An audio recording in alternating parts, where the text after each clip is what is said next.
Mahal. Tulungan mo ako.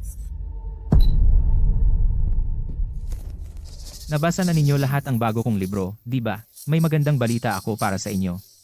Kahapon, ang sekretarya ng amo ng grupo Sterling ay nakipag-ugnayan sa akin. Sinabi na interesado ang kanilang amo sa bago kong libro. Nag-aalok sila ng 10 milyong piso para sa karapatan sa paglalathala ng bago kong libro. Ang galing pare, mayaman ka na ngayon. 10 milyon. Walang problema.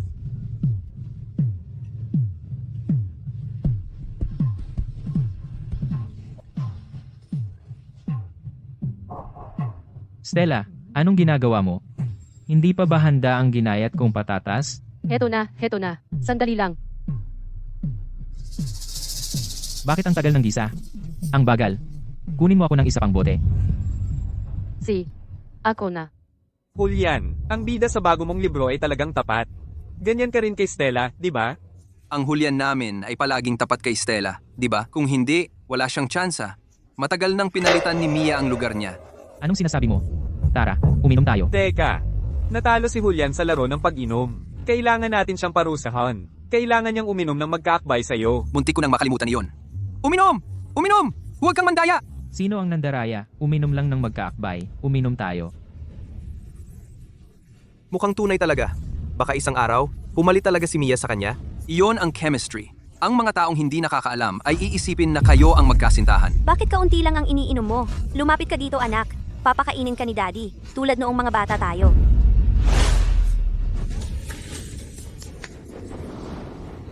Anong ginagawa ninyong dalawa?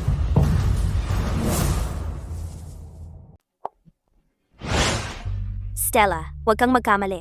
Nagbibiro lang ako kay Julian. Biro, naghalikan kayo. At tawag mo yan biro. Stella, talagang sobra ka nang nag-iisip. Si Mia ay parang isa sa mga lalaki. Oo, Stella. Ganito talaga kami maglaro. So sinasabi mo, madalas din siyang humalik sa inyo? Siyempre, hindi kayo kasal, okay lang.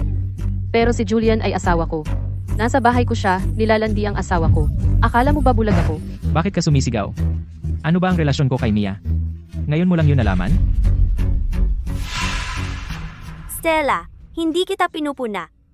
Pero ang selos at pagkabaliw mong yan ay talagang hindi bagay sa'yo. Ano?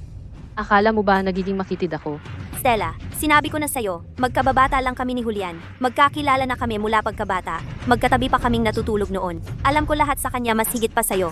Kung mayroon talaga sa amin, wala kang tsansa. Mia, huwag mo siyang pansinin. Ituring mo na lang siyang baliw. Anong nakatayo ka dyan? Nagpakita ng kabutihan ang mga kaibigan para ipagdiwang ang paglulunsad ng aklat ko, pero bigla kang sumulpot at nag-asta kang baliw. Magluto ka na. Matagal na kaming kumakain, at hindi pa lahat ng ulam ay nailalabas. Ilang beses na ito. Anong sinasabi mo?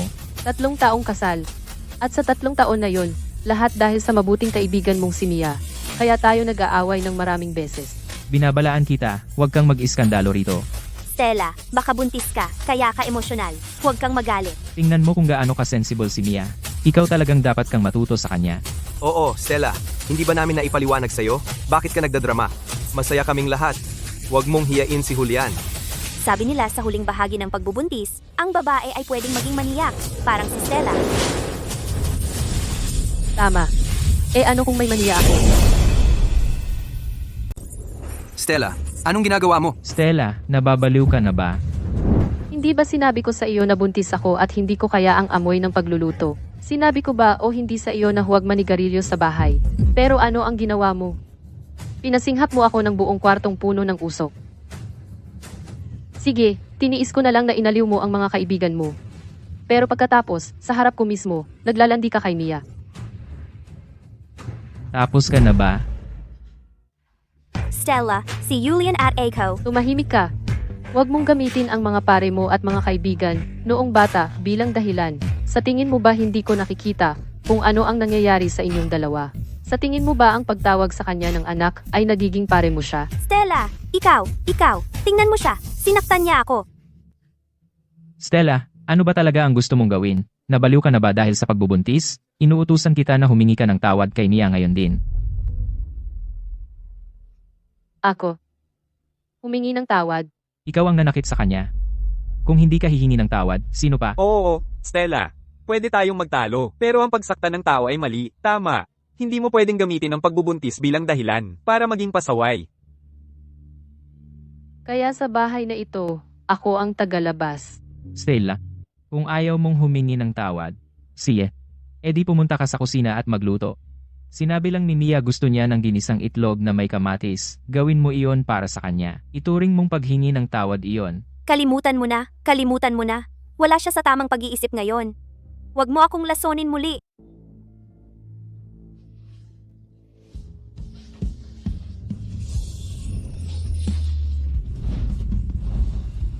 Lumabas ka. Lahat kayo, lumabas. Lumabas. Anak, tingnan mo. Baliw ba ang asawa mo?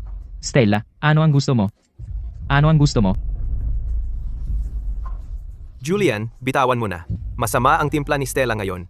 Siguro dapat tayong kumain sa labas. Oh, Julian. Hayaan mo munang magpalamig si Stella. Tara na. Ang mga buntis talaga, napakadramatiko. Tara, alis na tayo. Kakain kami sa labas. Hindi siya pwedeng awayin, pero pwedeng iwasan. Di ba? Sige, papalamigin muna kita. Babayaran kita pagbalik ko.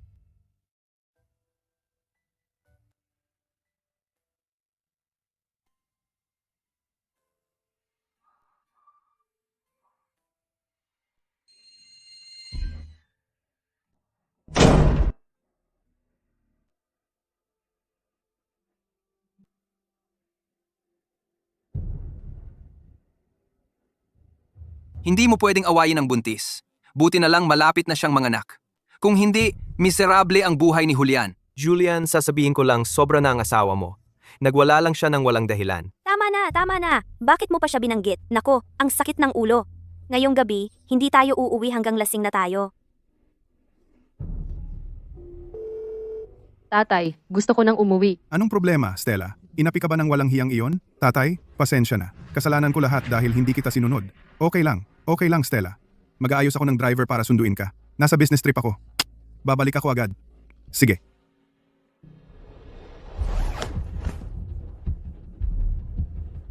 Stella, tingnan mo ang moments. Ang gago na si Julian. Sobra na. Nakakapagod ang mga problema sa buhay. Buti na lang may Mia ako sa tabi ko. Siya ang para sa akin habang buhay. Julian, gago ka.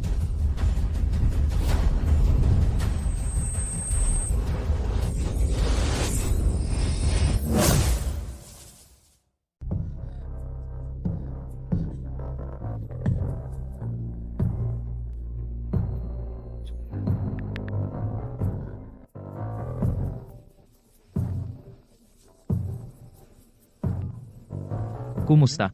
Julian, ako baka manganganak na. Bumalik ka ngayon. Ano? Bakit biglaan? Hindi pa naman ang due date. Ako, hindi ko rin alam. Bumalik ka, pakiusap. Sige, babalik na ako. Anong ginagawa mo? Manganganak na si Stella. Kailangan kong bumalik agad. Ikaw, ang dali-dali mong utuin. Kanina nung nag-aalala siya, ayos naman siya. Paano siya biglang manganganak?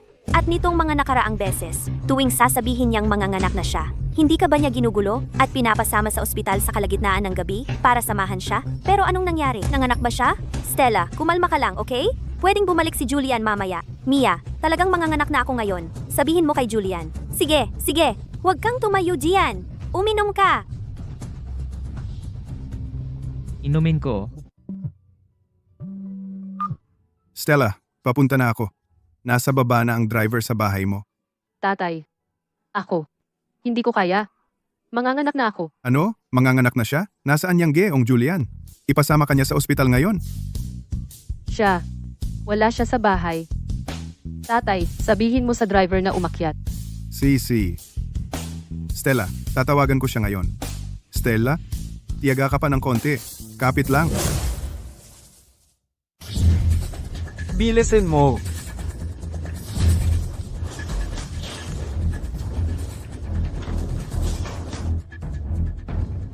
Sunod.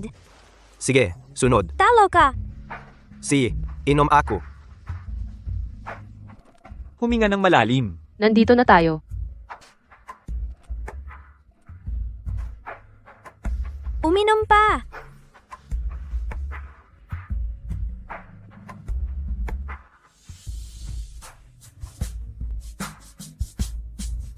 Halik, maghanda para sa operasyon. Halik.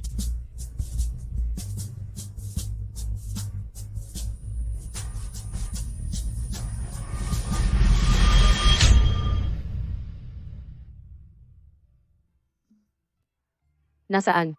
Ako. Gising ka na.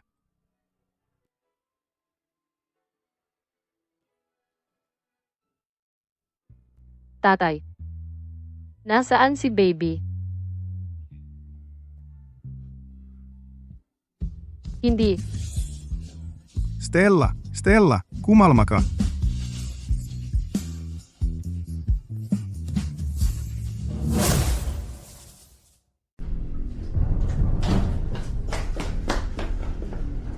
Pasensya na, mahal, pasensya na. Kasalanan ko lahat ito. Kasalanan ko lahat ito. Dahil hindi kita pinaniwalaan kagabi. Dapat kong sampalin ang sarili ko. Alam ko kahit anong sabihin ko ngayon, hindi mo ako mapapatawad agad. Kailangan mong magpakatatag. Bata lang yon, di ba? Bata pa tayo, pwede pa tayong magkaroon ng iba sa susunod. Tama ba?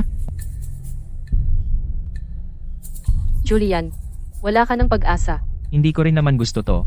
Dati mong sinabi gusto mong magka-baby, pero hindi nangyari. Paano ko malalaman na totoo to ngayon? Tsaka, kung hindi mo yun nawala kahapon, lalabas ba akong uminom? Kaya, sinisisi mo ako ngayon.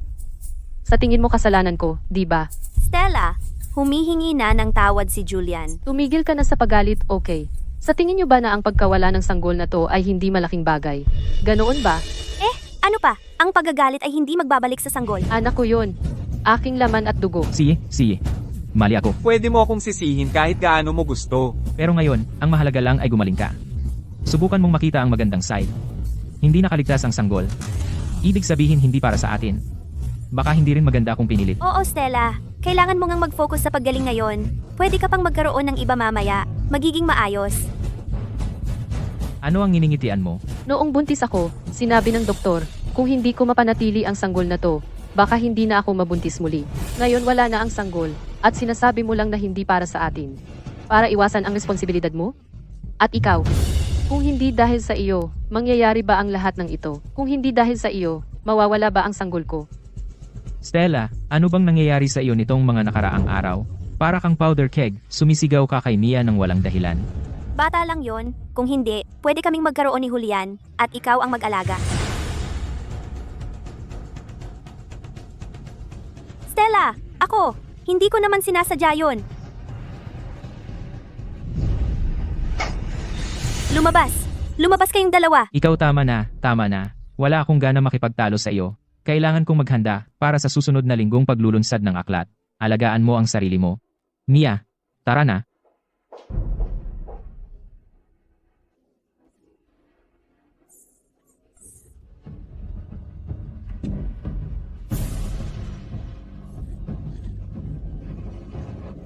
Gago na Julian.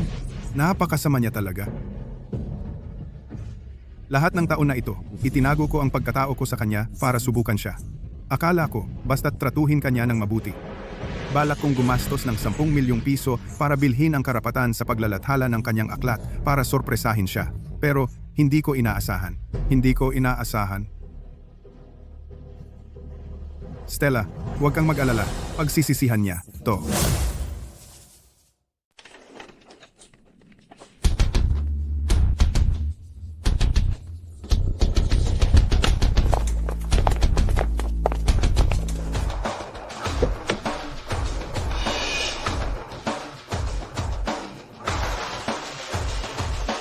Maligayang pag-uwi, Stella. Glad to see you out, Miss Sterling. Tatay, what's all this? My daughter's been out there suffering for 3 long years. Now she's finally coming home. So we gotta do it up right. Come on, let's go grab a bite. I already booked a private room. Stella, here, try this durian pigeon. It's your favorite. This soup's really nourishing. All you need now is to get your strength back. Tatay, I can't eat all this. That's okay. Take your time. How's it going, bros? This is the fanciest place in town.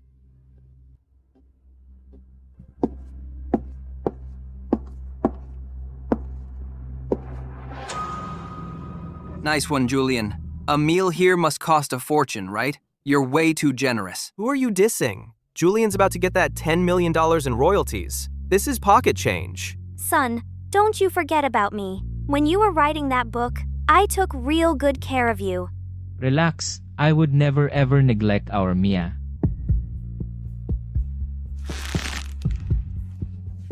Looks like our Mia gustong-gusto maging ang opisyal na asawa.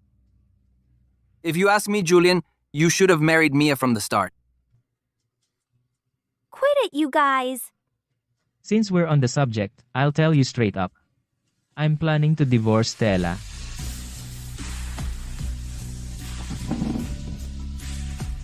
And before I get the $10 million in royalties, I'm gonna get it done. That way, I won't have to split it with her. Stella? Stella, anong problema? Stella? Stella, dito ka lang. Pupunta ako para turuan siya ng leksyon. Tatay, gusto ko silang makita muli. Anong sinasabi nila? Julian, seryoso ka ba talaga? Papayag ba si Stella na hiwalayan ka? Oo, Julian? Nagkaroon lang ng pagkalaglag si Stella. Hindi ba sobra iyon? Hindi ito obra. Normal lang ang divorce, di ba? Julian Vance, hayop ka. Wala na ang sanggol at nagmamayabang ka rito. Aksidente iyong gabing iyon, ang takdang petsa niya ay sa katapusan ng buwan. Sino ang mag-aakala na mauna ang labor niya? Totoo yan. Hindi naman masisisi si Julian dito. Sige, sige. Wala na. Tapos na. Bakit mo pa binanggit? Ang malas. Uminom na lang tayo.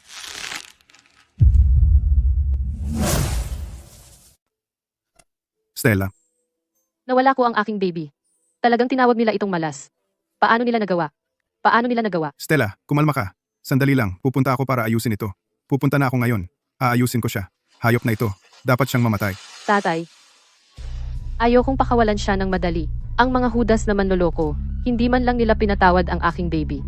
Babayaran nila ito. Gagawin kong impyerno ang kanilang buhay. Sige, Stella. Ano ang gusto mong gawin? Susuportahan ka ni tatay kahit anong mangyari. Bukas ang paglulunsad ng kanyang aklat. Sisiguraduhin kong hindi na siya makakabangon.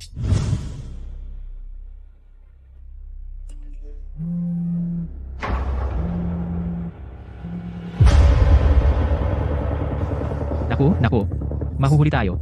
Ano ang problema? Baby. Ang paglulunsad ng aklat ay 2 oras na lang. Kailangan na nating umalis. Saka pala. Yung malaking boss na gustong bilhin ang karapatan sa paglalathala ng aklat ko ay naroon din ngayon.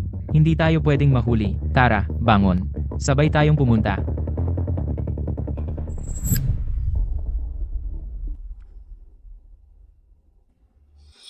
Kopyahin ang footage ng seguridad mula sa aking telepono. Kailangan ko ito mamaya. Opo, binibining Sterling. Aasikasuhin ko ito agad. Julian Vance, ikaw ang may kasalanan nito. Ngayon, salubungin natin ang ating sikat na manunulat ng relasyon, si Ginoong Julian Vance sa entablado.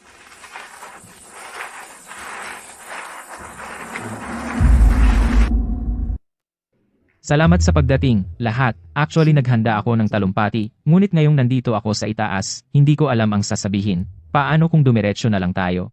Buksan na natin ito para sa mga tanong. Ipinapangako ko na magiging tapat ako, walang itatago.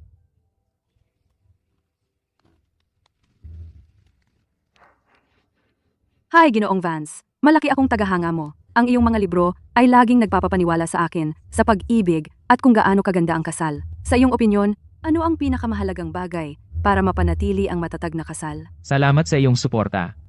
Sa aking pananaw, ang pinakamahalagang bagay para sa isang kasal na hindi kumukupas, si Julian Vance, ay tungkol sa katapatan at responsibilidad. Gaya ng isinulat ko sa bagong libro ko, sa mabuti at masamang panahon, ang pagiging tapat sa iyong kapareha, ang nagpapahaba ng kasal.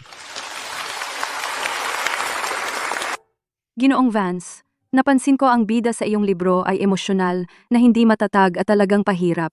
Alam namin na ikaw mismo ay may asawa ng maraming taon. Kaya ang tanong ko, ang tunay mong asawa ba gaya rin ng nasa nobela nakakabaliw sa totoong buhay?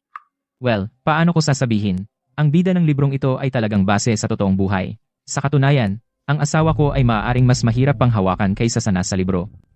Ngunit hindi yun nakakaapekto sa pagmamahal ko sa kanya o sa pagtanggap ko sa kanya. Gaya ng sinabi ko sa libro ko, ang kakanyahan ng kasal ay pagtanggap. Ginoong Vance, ang galing mo. Ang asawa mo ay mapalad na makasama ka. Tama ka. Ang ugali ni Ginoong Vance sa kasal ay talagang nakakagalaw. Julian,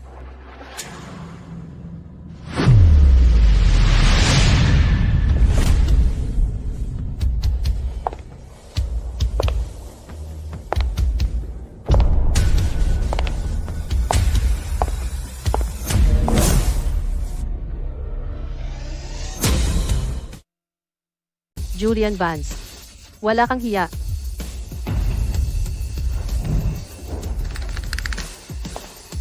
Sino ang babaeng iyon? Ano ang ibig niyang sabihin? Hindi naman siya nandito para makipag-away, di ba? Alam ko, siya ang asawa ni Ginoong Vance. Nakita ko na siya dati.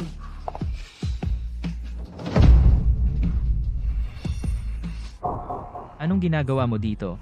Sino ang nagsabi sa iyo na pumunta? Ano? Ngayong nandito na ako, hindi ka man lang makapagsalita.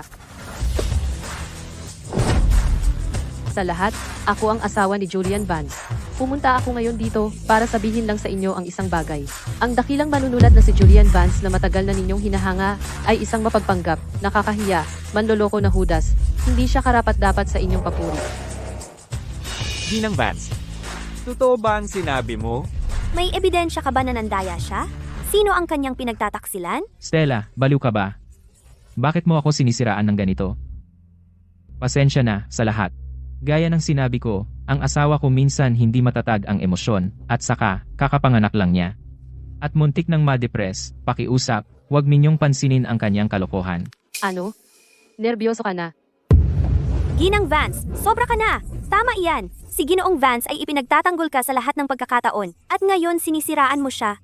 Stella, bakit hindi ka na lang sa bahay at mag-ingat sa sarili mo? Anong ginagawa mo dito, na nagdudulot ng gulo? Ikaw pala. Sa lahat, kita ba? Siya ang babaeng pinagkanulo ng inyong dakilang manunulat na si Julian Vance.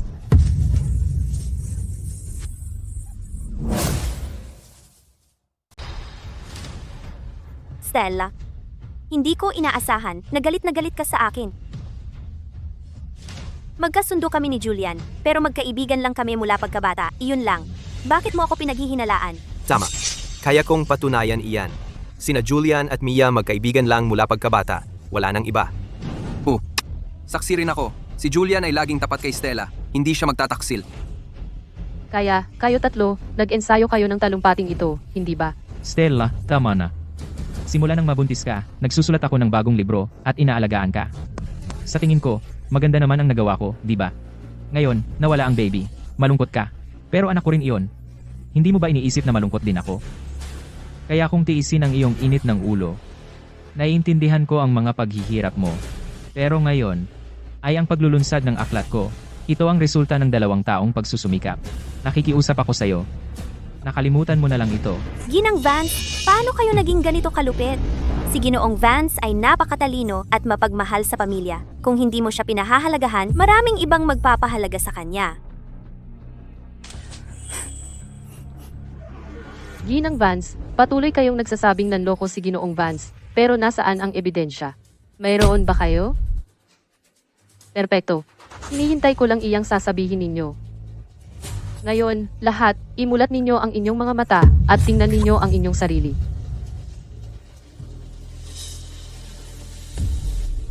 Ano ang ginagawa mo? Ano pa ang gagawin mo?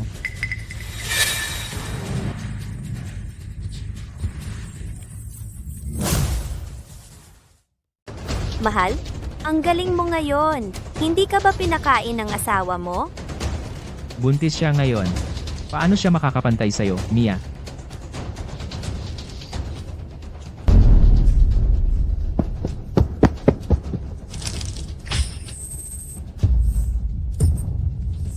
Naku, imposible. Totoo ba yan? Nakita ninyo ba iyon ng malinaw? Ngayon alam ninyo kung ano ang inyong dakilang manunulat na si Julian Vance talaga. Totoo ba ito? 5 taon na akong fan. Hindi ko inakalang magiging. Ganyan siyang walang hiya at basura. Saan nanggaling ang video na ito? Saan galing? Nakalimutan mo? Noong buntis ako, sinabi mong nag-aalala ka sa akin, kaya ipinilit mong maglagay ng kamera sa ating kwarto. Pero paano ka naging ganoon katanga para dalhin ang matalik mong kaibigan sa bahay para lokohin ako? Ginagawa mo ba ito? Para sa kasiyahan? O hindi ka man lang makapag-rent ng kwarto? Hindi iyon ang iniisip mo. Julian Vance, walang hiya ka! Kaya lahat ng basurang isinulat mo tungkol sa katapatan sa kasal, puro kasinungalingan. Paano mo nagawang ipagkanulo ang mga tagahanga mo? Ang tawagin siyang walang hiya ay sobrang gun para sa kanya. Ibalik ang pera. Ibalik ang pera. Peke ang video na ito. Ginawa mo ito gamit ang AI. Imposible. Mia, iba kung ituring mo akong tulala. Akala mo rin ba na kaya mong ituring ng mga tanga ang lahat dito? Hindi. Ikaw ang nagtrato sa amin, na parang mga hangal. Magkasama kaming lumaki ni Julian. Kilala namin ang isa't isa ng lubusan. Kung may ganoon kaming relasyon, magkakaroon ka ba ng pagkakataon na pakasalan siya? Eksakto. Yung video na ipinakita mo halatang peke. Stella, kung anong klaseng relasyon ni na Julian at Mia, alam na alam ko. Pinipilit mong gawing marumi ang kanilang inosenteng pagkakaibigan. Sa tingin ko, ikaw ang may masamang intensyon, Stella. Stella, kung totoo bang may depresyon ka, humanap ka ng tulong. Papatayin mo si Julian. Mga tunay na magkakapatid kayo, ha? Sabay ang kanta, perpektong sabay. Kung hahayaan ko kayong magtalo, baka ako mismo ma-depress. Lahat, akala nyo ba peke rin yung video? Hindi nga, peke talaga. Ganoon na baka advance ang AI ngayon. Sa tingin ko posible. Hindi pa rin ako masyadong naniniwala. Hindi ako makapaniwalang si Ginoong Vance ay ganoong klaseng tao. Stella, nakita mo na? Gusto pa ring maniwala ng lahat kay Julian. Mahal? Tigilan mo na. Pag-usapan natin ito sa bahay. Akala mo ba isang video lang dala ko? Lahat, dilatan nyo ang mata at manood ng mabuti.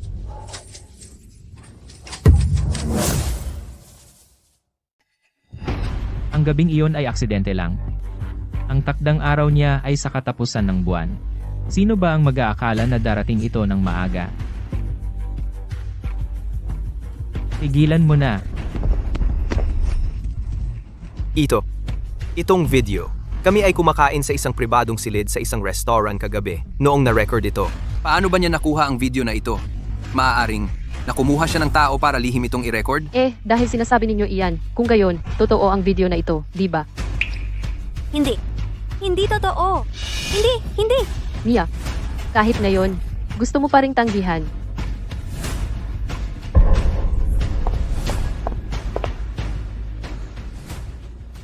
Ikaw, sinusundan mo ako, hindi ba? Ulian. Ang yabang mo talaga. Kahapon, sa pribadong silid ng restaurant, habang kumakain ka, nasa katabi lang. Narinig ko lahat ng sinabi. Malinaw mong sinabi. Batay sa video na ito, hindi lang siya nandaya. Baka sinaktan pa niya ang sarili niyang anak. Buisit, ang taong ito ay hindi karapat-dapat tawaging manunulat. Dapat siya mapahamak. Umalis na. Lahat tumigil ngayon din. Tumigil. Nasiyahan ka na ba ngayon? Nasiyahan ka na ba? Hindi ba ang sinasabi mo lang na purong magkaibigan lang kayo? Ano na ngayon?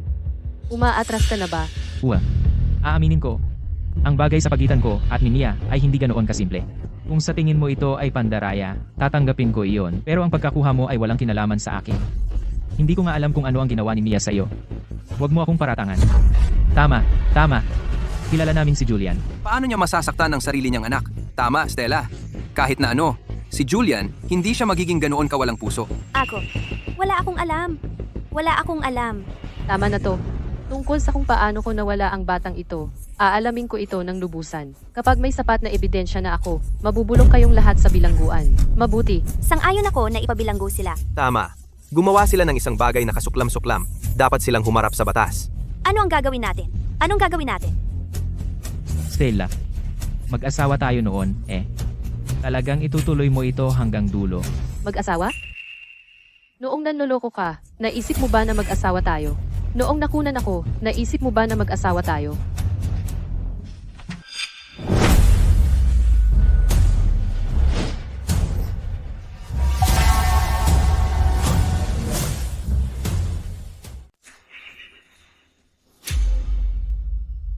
Ikaw? Gusto mo bang makipaghiwalay sa akin? Ano? Hindi ba ito ang gusto mo? Kapag hiwalay na tayo, pwede kang sumama sa pari mo at lumipad ng magkasama. Sinusuportahan kita, Stella. Ang hudas na ito ay hindi karapat-dapat sa iyo. Eksakto. Ang mga hudas na manloloko na ito, dapat na ikulong ng magkasama habang buhay, upang hindi sila magkalat ng pagkawasak sa iba. Tumahimik ka. Lahat kayo, tumahimik. Stella, mas mabuti mong pag-isipan ito. Mabebenta ko na ang karapatan sa paglalathala ng bago kong libro. Kung hiwalayan mo ako ngayon, tungkol sa bayad sa karapatang ari na 10 milyong piso, wala kang makukuhang kahit 1 sentimo. 10 milyong piso lang. Malaki ba yan? Bukod dito, kung mabenta man ang karapatang ari o hindi ay hindi pa sigurado. Stella, tigilan mo na ang paggawa ng eksena. 10 milyong piso ito. 10 milyong piso. At tatalikuran mo ito? Para sa inyo, 10 milyong piso ay malaki. Ngunit para sa akin, wala ito. See? Pag-usapan natin ang paghihiwalay mamaya. At maaari kitang pangakuan, kung magkahiwalay man tayo o hindi, ang bayad sa karapatang ari na ito, hahatiin ko ito sa iyo ng 50-50. Pero nakikiusap ako, pakiusap tigilan mo na ang paggawa ng eksena, okay? Hiwalayan ka niya. Bakit mo dapat bigyan siya ng kalahati? Tumahimik ka. Ang pera ko. Hahatiin ko ito ayon sa gusto ko. See? Ang kailangan mo lang gawin ay, sa harap ng lahat, lumuhod at yumukod sa akin. Umamin sa iyong pagtataksil at aminin ang lahat ng maruming bagay na ginawa mo. Ipinapangako ko na titigil na ako sa paggawa ng eksena. Ano sa tingin mo? Luhod o hindi? Ikaw ang pumili. Stella, ikaw, ano ba talaga ang sinusubukan mong gawin? Alam mo ba na maya-maya lang, ang taong bibili ng karapatang ari ko, tagapangulo Sterling, ay darating dito ng personal. Kung patuloy kang gumagawa ng eksena at sirain ang deal na ito, kaya mo bang panagutan ang mga kahihinatnan? Kaya naniniwala ka ba, kahit hindi ako gumawa ng eksena, hindi pa rin mabenta ang karapatang ari mo? Ano ang sinabi mo? Magaling. Ayos. Sana hindi ito may benta. Isang manunulat na walang hiya tulad mo. Sino ang bibili pa ng mga karapatan mo? Tama iyan. Nasira na ang reputasyon mo. Hindi ako naniniwala na may mangmang nabibili ng iyong mga libro muli. Ano ang alam mo? Teka, ginawa mo ba ang eksenang ito ngayon para lang sirain ang kontrata ng copyright ko? Naiintindihan ko. Nagtataka ako kung bakit ka nag-astang baliw ngayong araw. Kaya ganoon ang iyong plano. Ako, walang puso. Ako ba ay kasing walang puso ng dalawa ninyo? Tingnan mo siya. Pinalo niya ako muli. Stella, kung may problema ka, ako ang awayin mo. Bakit mo sinaktan si Mia? Papaluin ko kayong dalawa. Baliw ka ba? Sasabihin ko sa iyo, Stella. Si Ginoong Sterling ay pinagawa na sa kanyang sekretarya ang kontrata ng copyright sa akin. Ngayon, darating lang siya para pirmahan ang mga papeles. Sa tingin mo ba ang paggawa ng eksena ay magbabago ng anuman? Ganoon ba? Sigurado ka talaga sa iyong sarili? Sigurado na bibili siya ng iyong mga karapatan? Siyempre. Interesado siya sa aking libro. Mabibigo ka. Nagdi-dial. Tatay, itong gago ay hindi pa rin tumitigil. Halika at sabihin mo sa kanya mismo. Ikaw, sino ang tinatawagan mo? Ang tagapangulo ng Grupo Sterling. Iyan si Ginoong Sterling na binanggit mo. Ano ang sinabi mo? Stella, sandali lang. Darating na ako.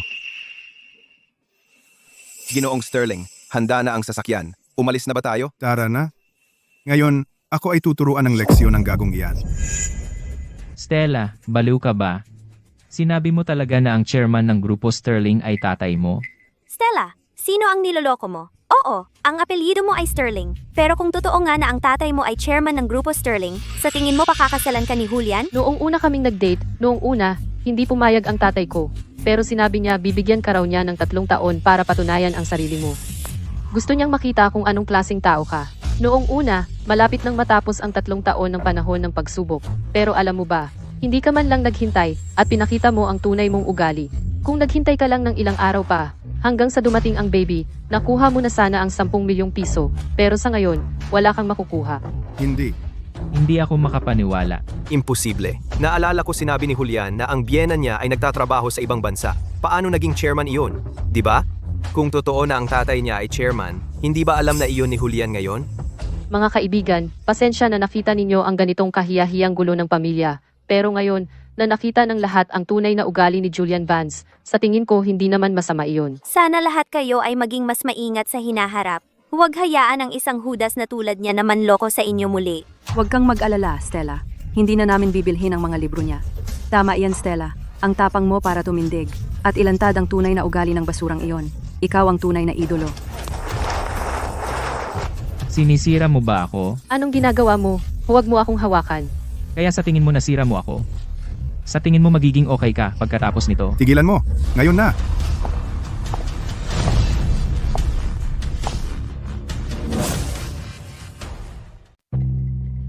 Kalihim Wright, nandito ka na sa wakas. Tatawagan na sana kita. Para saan? Para panoorin akong magmukhang tanga? Pasensya na, Kalihim Wright. Medyo nagmukha nga akong tanga kanina. Pasensya na nakita mo iyon, Kalihim Wright. Pero wala namang seryoso. Hindi maantala ang pagpirma ng kontrata. Dahil narito na ang mga reporters. Pirmahan na muna natin ang kontrata. Hindi sa akin nakasalalay kung mapipirma ang kontrata. Kay Ginoong Sterling iyan. Ikaw siguro si Ginoong Sterling. Marami na akong narinig tungkol sa'yo. Hey, Gago ka. Pakyuhan mo ang anak ko? Ano bang ginagawa mo?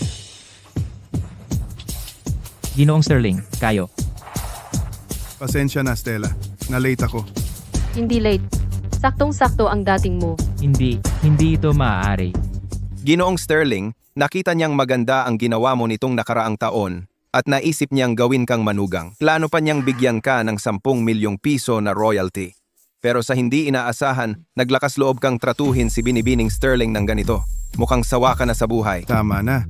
Ang pagsuntok sa kanya ay pagpapalampas lang sa kanya. Nakalimutan kong sabihin, ako ang nagimbita sa lahat ng reporters ngayon.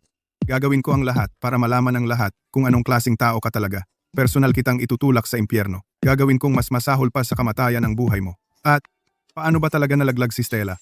Ipapasiyasat ko rin iyan ng lubusan. Kapag nalaman ko na may kinalaman ka dyan, personal kitang ipapakulong. Gusto kong malaman mo. Kung ano ang mangyayari kapag ginagulo mo ang anak ko. Stella, tara na.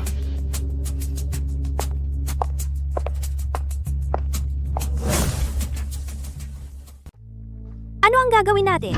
Ano ang gagawin natin? Natatakot sa ano? Hindi naman bumabagsak ang langit. Siya nga pala. Saan mo nakuha yung gamot na binigay mo sa akin dati? Nakuha ko ito sa iba. Isang tableta lang. Sabi ng kaibigan ko, epektibo raw. Hindi ko alam kung totoo. Kung ganoon, hindi naman malaking bagay. Malamang wala silang makitang ebidensya. Pero Julian, yung 10 milyong piso mong royalties, nawala na lang ganoon? Ano ang gagawin mo? Siguro dapat kang humingi ng tawad kay Stella ng maayos. Baka mapatawad ka niya ulit. Humingi ng tawad? Bakit ako hihingi ng tawad? Mahal ko talaga si Mia. Hindi maiiwasan ang diborsyo, maaga o huli. Tungkol sa 10 milyong piso na royalties, hindi naman mahalaga. Marami akong kilalang publisher. Gusto nilang lahat na i-publish ang libro ko. Sa pinakamasama, konti lang ang kikitain ko. Oo, ang daming gusto ng libro mo. Bakit ka mag-aalala na hindi mabenta? Stella, sa tingin mo ba na ang pagsira sa book launch ko ay makakapagpabagsak sa akin? Ipapakita ko sa iyo na walang makakatalo sa akin.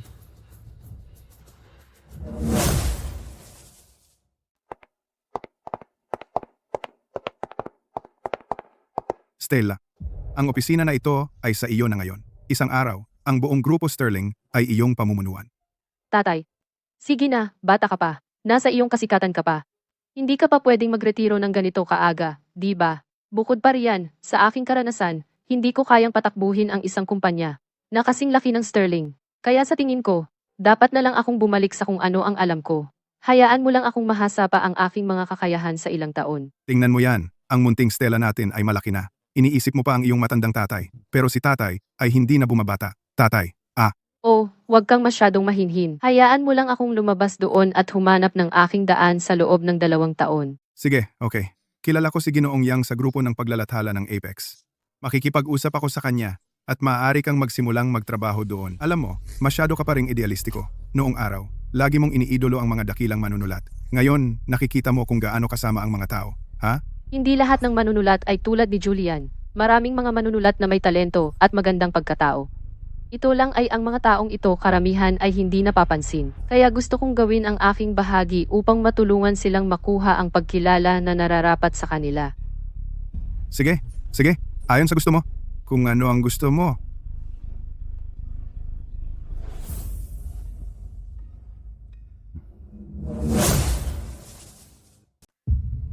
Ang gabi na talaga. Natutulog ka pa. Bumangon ka at magluto ng almusal. Almusal? Seryoso? Hindi ako kumakain ng almusal, okay? Kung gusto mong kumain, mag-order ka ng takeout. Ikaw.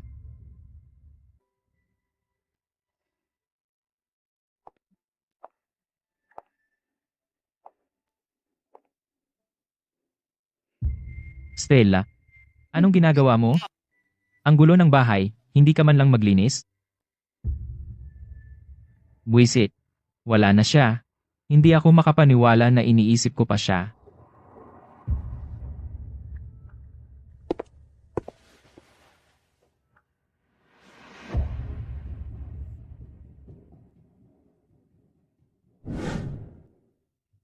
Mahal, pagod ka sa pagsusulat. Naghugas ako ng prutas para sa iyo. Eto, subukan mo. Prutas?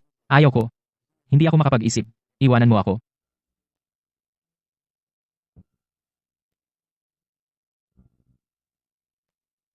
Mahal, hindi ba sinabi ko sa iyo na huwag manigarilyo dito?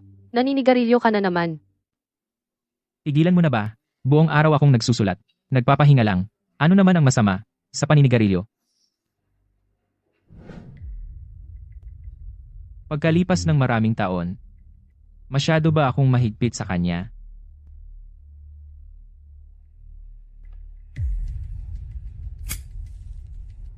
Sinira niya ako, bakit ko siya dapat kaawaan?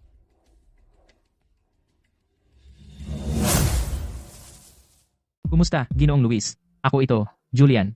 Noong nakaraang pagkakataon, sinabi mo sa akin tungkol sa paglalathala ng bago kong aklat. Ako, pasensya na, hindi namin isinasaalang-alang ang pakikipagtulungan sa iyo. Subukan mo ang iba. Kumusta? Kumusta? Kumusta, Clara? Oo, ako ito. Matagal na tayong hindi nagkita. May oras ka ba para kumain? Pasensya na. Ang dami kong trabaho sa negosyo kani-kanina lang, kaya wala akong oras. Dapat kang magtanong sa ibang mga tagapaglathala tungkol sa bagong mong aklat. Kumusta?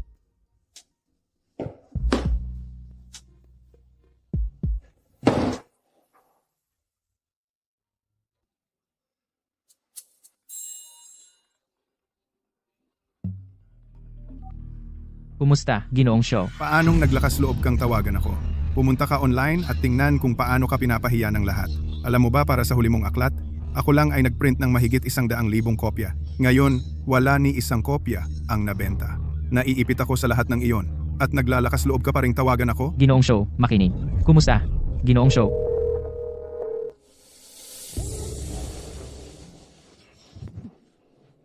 Ang mga gago na ito. Noong sikat ako, lahat sila nagmakaawa sa akin. Ngayon lahat sila umiiwas sa akin. Mga gago.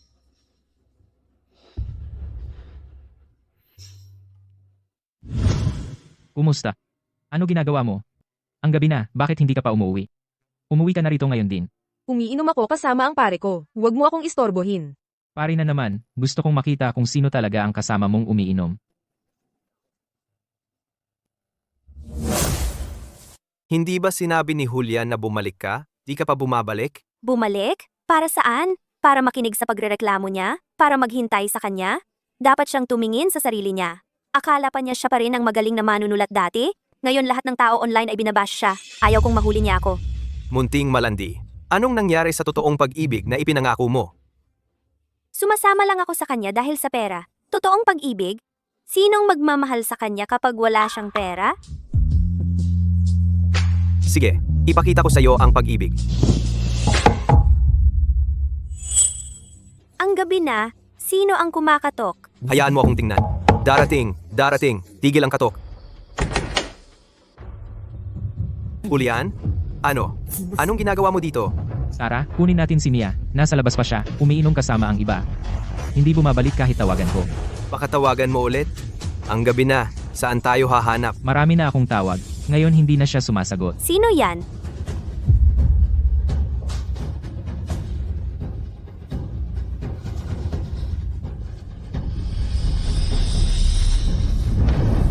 Julian, paliwanagan mo ako.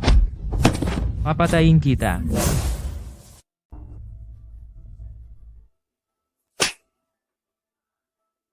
Sabihin mo na.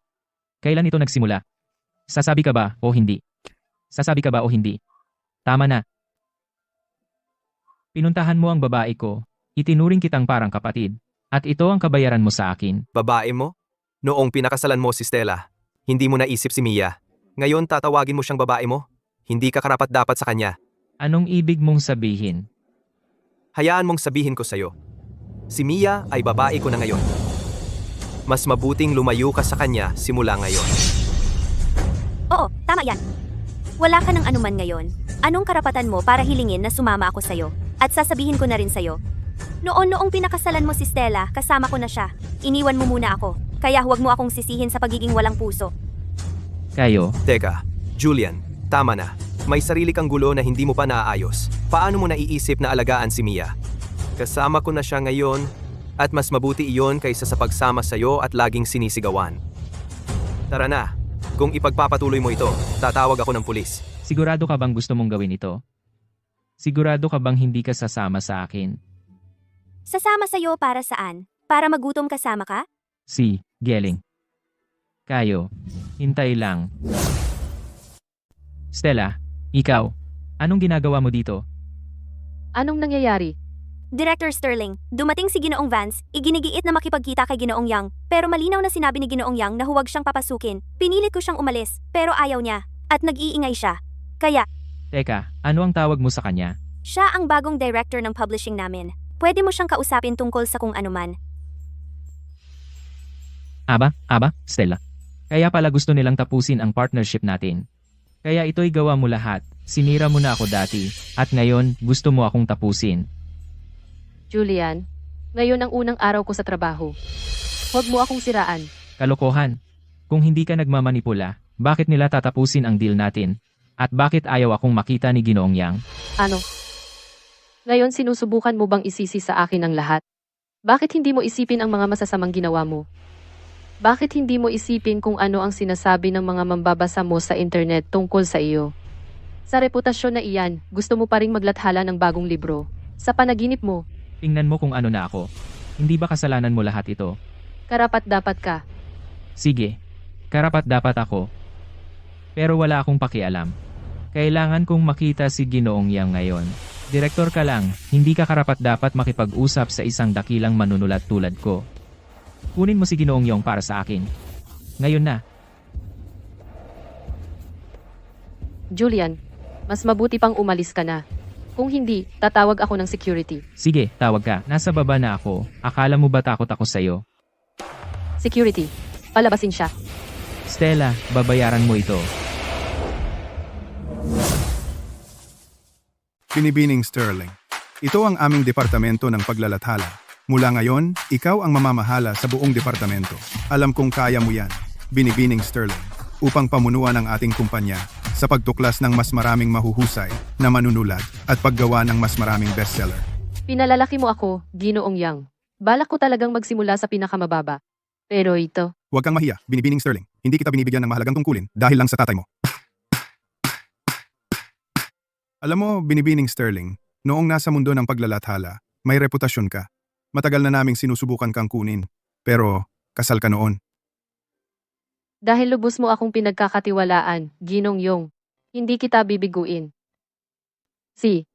Sige, may dadaluhan akong pulong. Maglibot ka.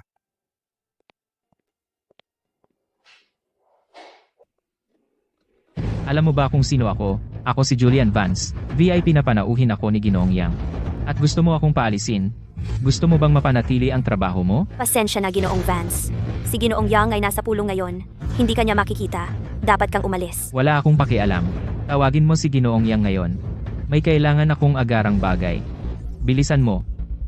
Pasensya na, Ginoong Vance. Kailangan mo talagang umalis. Bingi ka ba? Sabi ko, Sino ang gumagawa ng gulo sa kumpanya? Stella. Teka. Ginoong Yang. Nakikiusap ako sa'yo, bigyan mo ako ng isa pang pagkakataon. Alam kong masama ang reputasyon ko online ngayon, pero alam mo, ang hype na ito sa internet ay pansamantala lang. Mawawala rin iyan agad. Huwag mo muna akong putulin.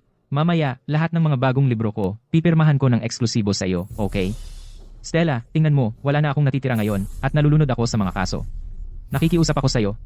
Bigyan mo ako ng paraan para makalabas. Ipinapangako ko, hindi, sumusumpa ako, mula ngayon, kahit anong sabihin mo, gagawin ko, okay? Julian, binigyan kita ng pagkakataon ng paulit-ulit. Sinulit mo ba ang alinman sa mga iyon? Alam ko. Kasalanan ko. Ang sakit na idinulot mo sa akin hindi na mababayaran sa buhay na ito. Lahat ng dinaranas mo ngayon ay iyong ginawa sa sarili mo. Akala mo nasa baba ka na? Hindi. Simula pa lang ito. Ginoong Yang, palabasin siya rito. Kaladkarin siya palabas. Stella. Hintayin mo, Stella. Kahit maging multo ako, hindi kita tatantanan.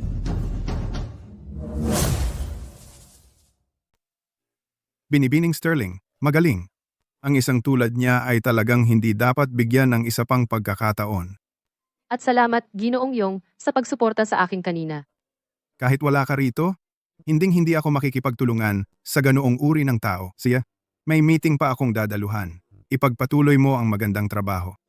Julian, ngayon alam mo na ang pakiramdam ng mas masahol pa sa patay. Nia. Ano ang ginagawa mo? Ilang araw ka pa lang dito.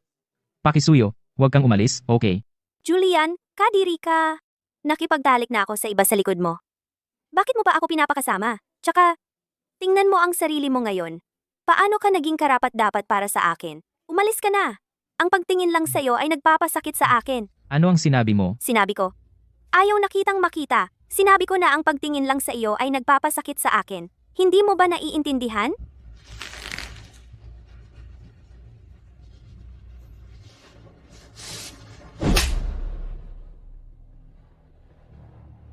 Ikaw, sinaktan mo ako. Anong gagawin mo? Huwag kang lumapit sa akin.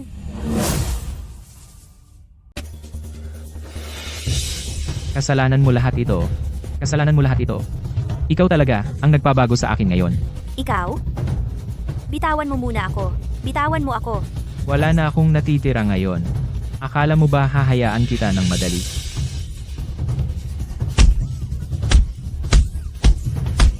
Kasalanan mo lahat ito. Ikaw ang gumawa nito sa akin. Tigil mo. Patay! Patay! Anong ginagawa mo? Bakit mo ako ginagapos? Julian Vance, Mia Brooks. Pinaghihinalaan kayo ng malubhang pananakit laban kay Stella Sterling. Mangyaring sumama sa amin para sa katanungan. Hindi. Hindi ako iyon. Tatay, ano ang napakahalaga? Bakit mo ako tinawag? Stella, ito ang warrant of arrest na ibinigay sa akin ng pulisya. Kakakuha ko lang ng balita, Julian Vance at Mia Brooks ay pinaghihinalaan ng malubhang pananakit at naaresto na.